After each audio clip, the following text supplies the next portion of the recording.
Hi! I just saw the movie Minions and Monsters. James, you have a real gift for filmmaking! Gloria, hallelujah! Un movie de Minions con monsters! Is the movie great? Did I have a lot of fun? You're gonna find out. The thing is, Minions and Monsters might become the second movie by Illumination, Universal Studios, to make $1 billion this year because Super Mario Galaxy actually made $1 billion.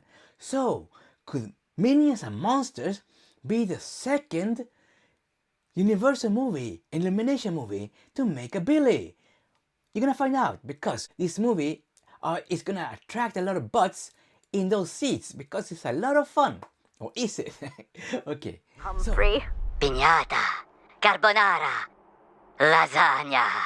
What if the Minions secretly helped shape Hollywood since the very beginning? That's a wild and surprisingly heartfelt idea behind Minions and Monsters. And it did completely won me over. You're gonna find out because the movie is, I'm gonna tell you soon. Did I really like Minions and Monsters? But the thing is, the movie is very heartfelt and the characters are much more developed than in previous Minion movies. I really loved James and Henry. They are very hilarious and incredibly cute. They're so cute. And you can really feel how much they care for each other. Hi, welcome to my channel. My name is Facundo Nia and I hope you're doing fine. The thing is, I had a very bad inflammation on my vocal cords for several months. So I am on meds now. So if you have a hard time understanding what I'm saying, you can check out the subtitles because I still have problems talking, but this movie is a lot of fun and I want to share my enjoyment of the movie because it's very funny. The movie follows the Minions who always are looking for the next big bad boss. Because if you know the Minions, they want to be minions. So they have to have a big bad boss.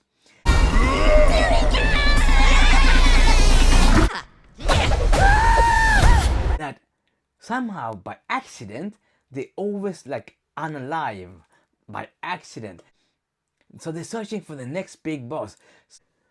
The story shows how the Minions always find the next big boss and how bad stuff happens to the big boss. Like when they find a big Cyclops that go ramping around like boom boom boom boom, and then he sees a house, like, oh stomp, and then he starts jumping on the house, stomp, and tries to destroy the house, and is really enjoying destroying the house. The Minions sees this big Cyclops and say, oh hi Cyclops, stomp, and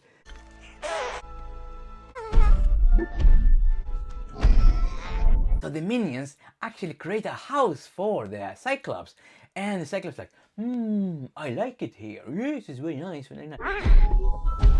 One of the Minions called James, he's very artistic and he likes to paint, he likes to draw and tell stories. So he creates Legos. So he creates like Legos and puts on top of each other, draws like this the Cyclops, but it's a little house. So I have to destroy it. And then he stops stomping on the house. Maybe you are a grown-up that loves Legos and collects Legos, or you're a parent and you know how painful it is to stamp on Legos. It's like poof, Cyclops falls down a cliff.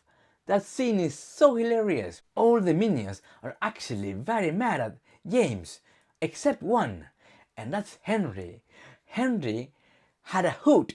He really loved this. He was like, it's so funny, it's so funny. And James and Henry becomes very dear friends.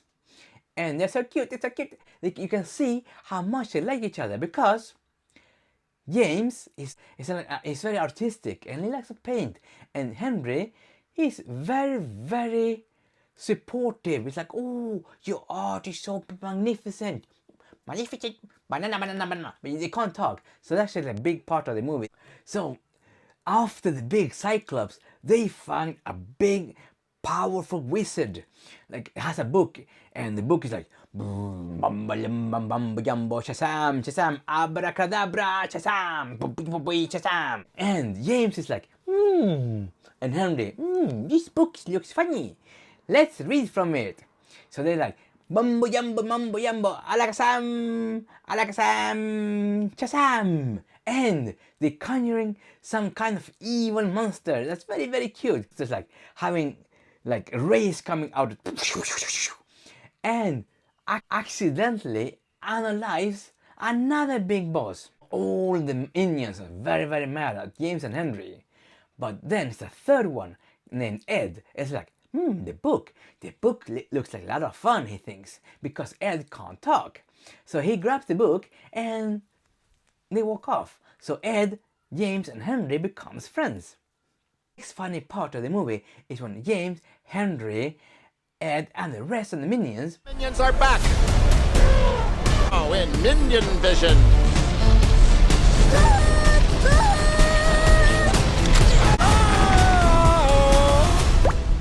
see a big bad cowboy.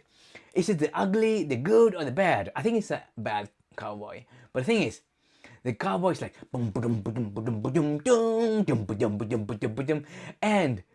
the minions like, oh, big box, big box, big box.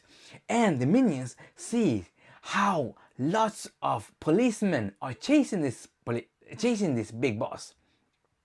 So they're like, start chasing him, and it's a lot of funny stuff happens. But is it a really big boss, or is it an actor? I'm not gonna tell you, but it actually leads to the minions becoming movie stars, and the movie is a lot of fun. So from here, it become two plots: plot A and plot B. So the two different plots, and I love both plots. James, you have a real gift for filmmaking. Movie de Minions con monsters! James, Henry, and Ed, they want to make movies, but a lot of bad stuff happens, so they lose their jobs, mostly because they can't talk. So they lose everything because they can't talk when they have to start making talkies. Like, everybody's doing them. Then we are making talkies. But the meaning is like, banana, chimchanga, banana, chimchanga. So nobody's like, what are the guys saying? So they lose everything. But James, Henry, and Ed doesn't give up, but the other ones do. And the minion's boss, like, he's also a minion, he's called Dick. And Dick, he really lives up to his name because he's a real Richard.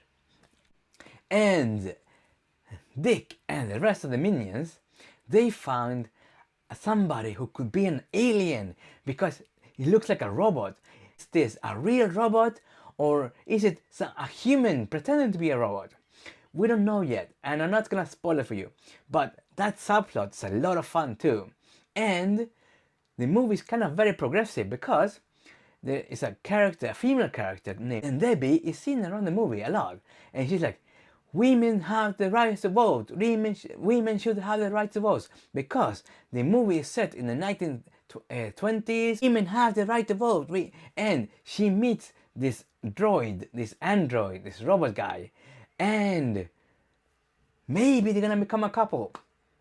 So meanwhile, James, Henry, and Ed, they want to make a horror movie called Minions and Monsters, like very meta. So they're conjuring up some big monster, they think, but it's actually very cute. It's a cute little monster. Yes, I see!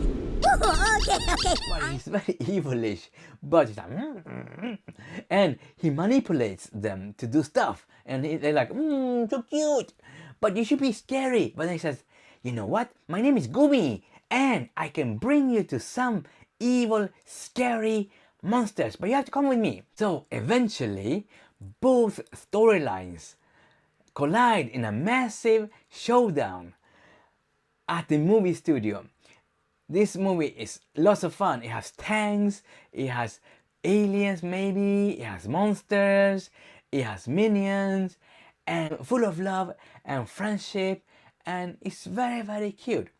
And you're going to find out what the secret code is to beat all these monsters. It's so funny. I'm not gonna tell you, but it's actually a joke, and that's very funny. Maybe the children won't understand, but the grown-ups do, and it's so funny. And the thing is, this is a fantastic movie to bring your kids to. It's packed with love, full of Hollywood magic, and plenty of heart. I especially love how the two separate storylines gradually becomes one by the end. And the final is funny and exciting and surprisingly satisfying. It's a lot of fun. And actually, don't leave, because by the end credits, there are like some funny scenes with the other minions that we know since before, but there's no end credit scene, so you know. But those mid-credit scenes are very funny. If you're looking for a fun movie filled with classic movies and magic and lovable characters and giant monsters and tiny ones that are very, very, very funny and lots of love, I definitely recommend Minions and Monsters, and bring your children and friends, because this movie is a hoot. Okay, thanks for watching, and you like the Minions or Gru or Despicable Me? Tell me in the comments. Are you like me, that you prefer the Minion movies more than the Despicable Me movies? Because I actually prefer the Minion movies more, except one or two Despicable Me movies with Gru. And tell me down in the comments which one you prefer. And you know what? While you're down there in the comments, why not drop a like? Because Smash that subscribe button! if you drop a like, it's gonna help me a lot. And another thing, why not subscribe? Because if you subscribe, then we can hang with each other even more. It's gonna be lots of fun. Okay, bye bye. Pom pom pom, pachom pachom pachom, quédate, pom pom.